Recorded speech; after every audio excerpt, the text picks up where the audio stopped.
I grew up around Native American people, primarily the Cheyenne and the Crow. I remember coming home one day and we were going to go into one of the kids' teepees with his parents, and the mother said, "Take those shoes off, they'll make you sick." It was just strange why she would say they would make you sick. Well, I wouldn't have had a clue at that time. In simple terms, grounding is literally putting your bare feet on the ground. When you do that, you're in contact with the earth, and Mother Earth is endowed with electrons. And these electrons are literally absorbed through your feet. It's like taking handfuls of antioxidants, but you're getting it through the feet. Grounding means connecting to the earth to support the specific function of the organs of your body. It supports the body as a whole, but it specifically supports organ systems down to the tissues and the cellular function of the entire body. In 1960, we invented synthetic materials. The first thing we did was we put synthetic soles on the shoes. We started wearing sneakers. So it's the most common sense thing that we are organisms that live and grow and depend entirely on the earth while we're alive. And yet we have completely isolated ourselves from it. We're so disconnected that it becomes this weird thing if we actually slip our shoes off. 95% of people walk insulated on the earth. This was the single thing that happened that probably caused the proliferation of inflammation-related health disorders far and above anything else. This is so incredible. This is Nobel Prize material. I got involved in the cable industry in the early 60s. I first learned the need to ground cable signals as we were developing the industry. When you run a wire into the house, before you can go into the house, you have to ground the cable. I mean, you have miles of wire hanging up there in the air. If there's lightning in the air, it's going to hit the cable. And so what you want to do is create a path to ground for the lightning so that it doesn't enter the house or blow up the TV or create a fire. One day I was sitting at a computer and the computer kept crashing. I knew it was static electricity, so I put a piece of tape across my desk and grounded it.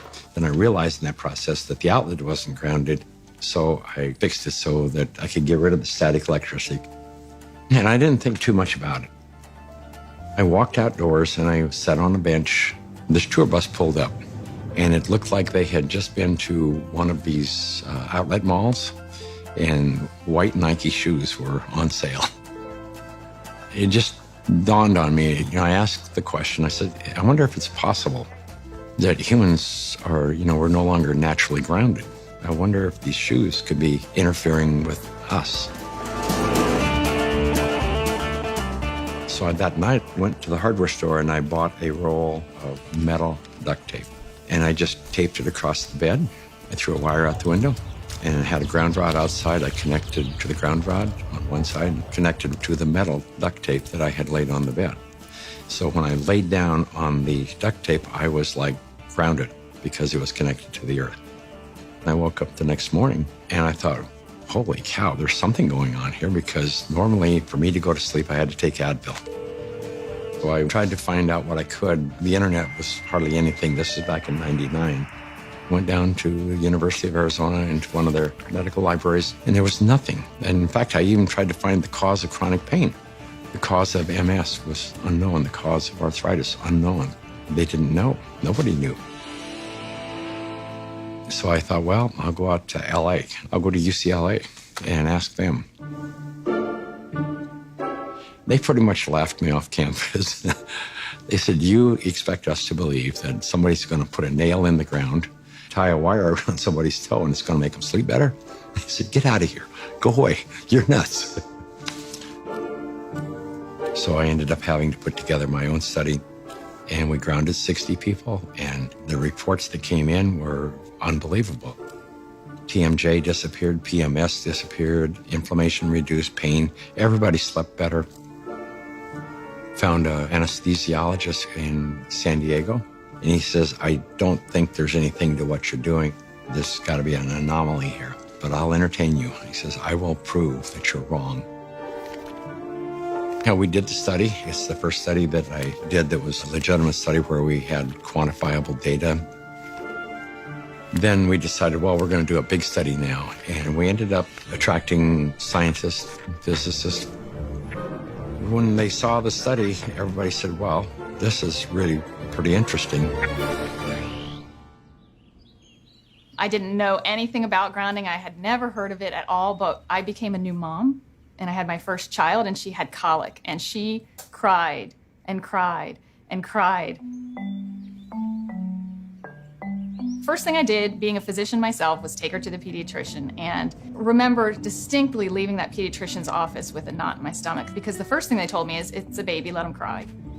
Literally the only time I noticed that she wasn't in pain, and the only time I could soothe her, was when I was outside and I was barefoot and I had her in my arms, and every time we were outside, she relaxed. I noticed if I did use a stroller or if she was in a car, she was still in pain and uncomfortable. This is not placebo effect. Like, she had no idea if I was wearing shoes or not. She doesn't know that. I'm holding her either way. And I just slowly started realizing this child can only take a nap and feel comfort is if she was on my skin, held skin to skin, and I was barefoot.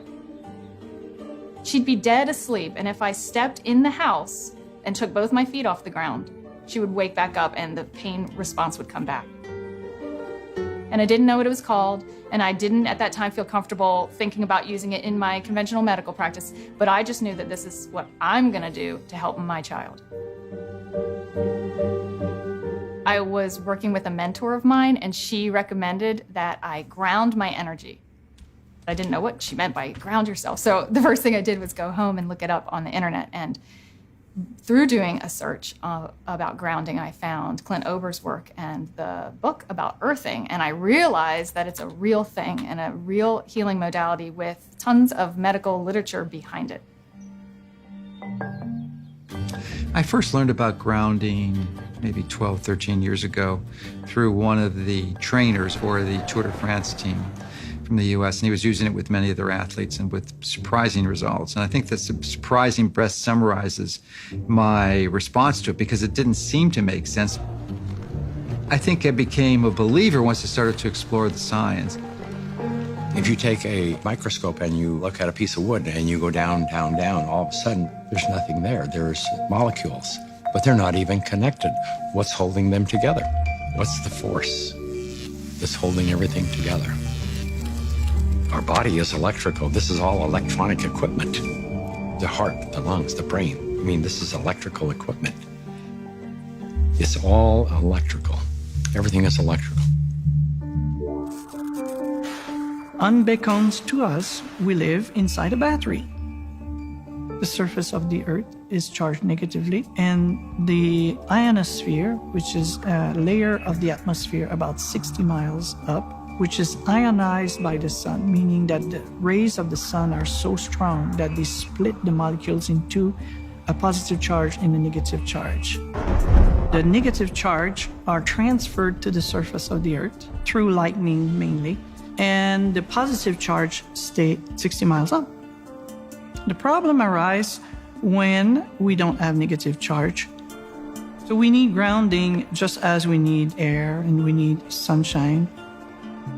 Stephen Sinatra, who was a cardiologist from back east, was attending a convention. We sat down with Stephen and told him the story of what I was doing.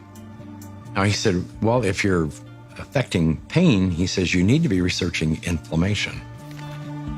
You don't have arthritis, you don't have cancer, you don't have all these health disorders. What you have is chronic inflammation. We have so much inflammation in the body, and it comes out in illnesses. We go to a doctor with all these complaints, but a lot of it is silent inflammation, including my specialty, heart disease. Heart disease is an inflammatory process. So how do we reduce inflammation? Inflammation is produced by neutrophils, which is a white blood cell. You have an injury, you have a damaged cell.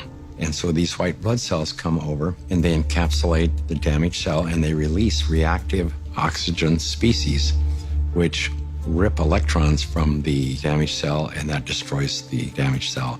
If there's not enough free electrons there to reduce the remaining radicals, they're going to steal an electron from a healthy cell and in the process damage it.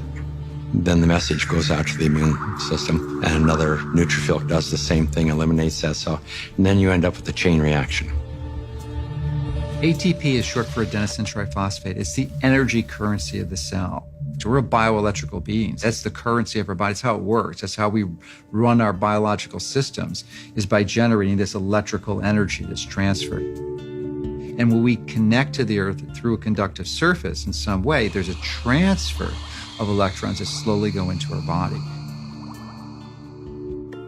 In situations where we are insulating ourselves from this surplus of electrons into our body, we're going to get the absolute opposite. So instead of having low levels of inflammation and a thin blood, we'll have thick blood that's more likely to clot, and our levels of inflammation tend to increase. You could take anybody who has chronic pain. It doesn't matter who they are. It doesn't matter what's wrong. And ground them, and you're going to have a significant reduction in pain. You're going to stop the oxidation or the inflamed portion. That stops almost immediately. Then the body can heal and return to normal. And healing generally is improved by 60–70%. If inflammation is the cause of all these health disorders, then I know that not grounding is the cause of inflammation, because if the body is grounded, you can't have inflammation. Can we measure the effects reproducibly? The answer to that is yes. We now have 20 studies. There's 21 published studies in the medical literature on earthing and grounding. And this is peer review stuff. In simple terms, what earthing does is literally, it quenches the fires of inflammation. And if inflammation is the source of all root illnesses, including Alzheimer's disease, cancer, heart disease, diabetes, I mean, the list goes on and on. If you can impact inflammation and, squelch it, kill it, stop it, we're going to be healthier beings. So, why hasn't it caught on in mainstream? I can only say it will. There's a well-established, traditional, conventional system that relies on expensive intervention. So they'd like to perpetuate that, and they're not too interested in having some competition coming in for a lot less expensive to sort of sabotage their profit levels. Because their goal isn't to help humanity. Their goal is really, as corporations, is increase their profit. The question becomes, how much of an influence has lack of grounding been in the epidemic of disease that we have? Is grounding a factor? The light switch went on, and I thought, we're doing things completely backwards here.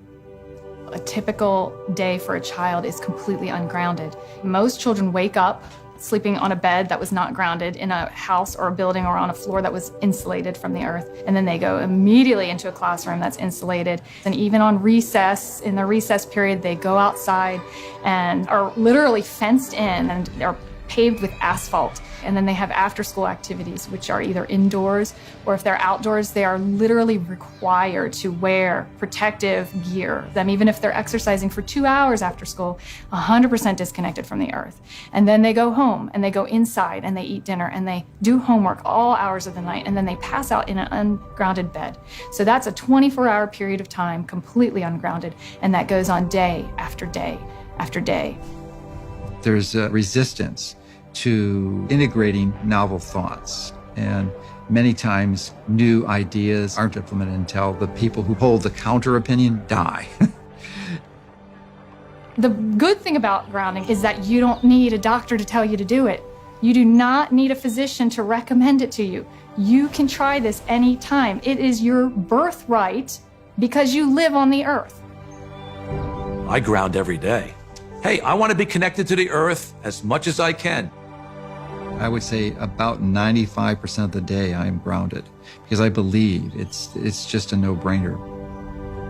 Go outdoors, take your shoes off, stand barefoot on the earth, or sit on the earth, put your feet and your hands on the earth, and you will instantly notice the pain and inflammation begin to drain from your body. I got my life back is probably the most common refrain that I hear. Thank you, I got my life back. I got my life back.